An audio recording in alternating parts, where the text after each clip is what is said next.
കോൺഗ്രസ് നേതാവും എംഎൽഎയുമായ രാഹുൽ മാങ്കൂട്ടത്തിൽ വിഷയത്തിൽ പ്രതിപക്ഷ നേതാവ് വി.ഡി. സതീശൻ നടത്തിയ പ്രതികരണങ്ങളും അതിനെതിരെ ബി.ജെ.പി. നേതാക്കളായ രാജീവ് ചന്ദ്രശേഖറും വി. മുരളീധരനും ഉന്നയിച്ച വിമർശനങ്ങളുമാണ് ഇപ്പോൾ ചൂട് പിടിച്ച ചർച്ചാ വിഷയം. രാഹുലിന്റെ രാജി ആവശ്യപ്പെടാതെ കോൺഗ്രസ് നേതൃത്വം പാലക്കാട്ടെ ജനങ്ങളെ വഞ്ചിക്കുകയാണെന്ന് ബി.ജെ.പി. സംസ്ഥാന അധ്യക്ഷൻ രാജീവ് ചന്ദ്രശേഖർ കുറ്റപ്പെടുത്തി. ഈ വിഷയത്തിൽ വി.ഡി. സതീശന്റെ നിലപാടുകളിലെ ഇരട്ടത്താപ്പ് തുറന്നു കാട്ടുകയാണ് ബി.ജെ.പി. നേതാക്കൾ. വിഷയത്തിന്റെ കാതൽ ഞാൻ പറഞ്ഞുതരാം. ഒരു കോൺഗ്രസ് എംഎൽഎക്കെതിരെ ഉയർന്നു വന്ന ഗുരുതര ആരോപണങ്ങളിൽ ഒരു നടപടിയും എടുക്കാതെ വിഷയത്തിൽ നിന്നും ശ്രദ്ധ തിരിക്കാൻ ശ്രമിക്കുകയാണ് പ്രതിപക്ഷ നേതാവ് വി.ഡി. സതീശൻ.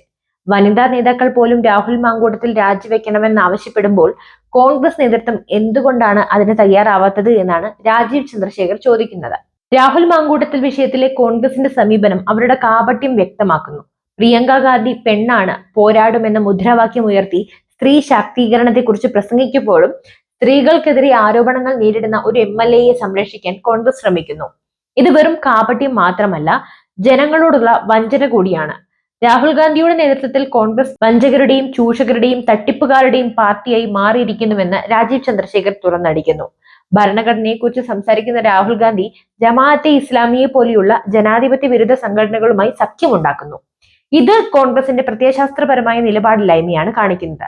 വി.ഡി. സതീശന്റെ നാടകം നോക്കുകയാണെങ്കിൽ വി.ഡി. സതീശൻ നടത്തിയ പത്രസമ്മേളനത്തെ രാജീവ് ചന്ദ്രശേഖർ വിശേഷിപ്പിച്ചത് നാടകം എന്നാണ്. സ്വന്തം എംഎൽഎയെ സംരക്ഷിക്കാൻ വേണ്ടി നടത്തിയ ഈ നാടകം വിലപ്പോവില്ല എന്നും അദ്ദേഹം പറഞ്ഞു. രാഹുലിനെതിരെ നടപടിയെടുക്കാത്തതിനെ ന്യായീകരിക്കാൻ ശ്രമിക്കുന്ന സതീശന്റെ വാക്കുകൾക്ക് ഒരു ആത്മാർത്ഥതയുമില്ലെന്ന് വ്യക്തമാണ്. രാഹുൽ മാങ്കൂട്ടത്തിനെ പുറത്താക്കിയപ്പോഴും പീഡിപ്പിക്കപ്പെട്ട സ്ത്രീകളെ കുറിച്ച് അദ്ദേഹത്തിന് ഹൃദയവേദനയില്ല. മറിച്ച് പീഡനവീരനായ രാഹുലിനെ കുറിച്ചാണ് അദ്ദേഹത്തിന് വേദന.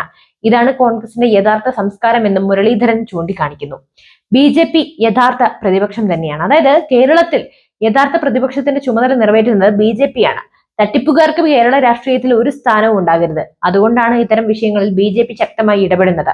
കോൺഗ്രസ് നേതൃത്വത്തിന്റെ ഇത്തരം നാടകങ്ങൾക്ക് മുമ്പിൽ ജനം കബളിപ്പിക്കപ്പെടില്ലെന്ന് ബി.ജെ.പി. നേതാക്കൾ ഓർമ്മിപ്പിക്കുന്നു. എന്തായാലും ഈ വിഷയത്തിൽ ഇനി തുടർന്നും കോൺഗ്രസിന്റെ നിലപാടുകൾ എന്തെന്ന് നമുക്ക് കാത്തിരുന്ന് തന്നെ കാണാം. എന്തായാലും നിങ്ങളുടെ അഭിപ്രായങ്ങൾ തീർച്ചയായും കമന്റ് ചെയ്യുക. മറ്റൊരു വിഷയമായി വീണ്ടും എത്തും വരെ നന്ദി.